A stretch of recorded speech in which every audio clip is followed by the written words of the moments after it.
Title add करना। Add text button पर click करें तो एक टेक्स्ट बॉक्स स्टेज पर अपीयर हो जाएगा। अब आप नाम टाइप करें। टेक्स्ट के साइज को चेंज करने के लिए चेंज साइज बटन पर क्लिक करें।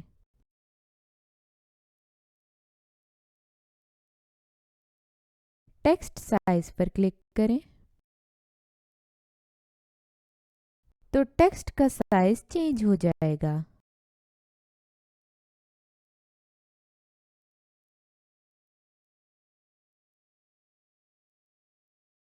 अब चेंज कलर बटन पर क्लिक करें।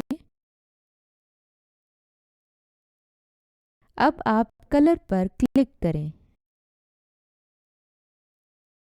अब स्टेज पर मौजूद किसी खाली जगह पर क्लिक कर दें।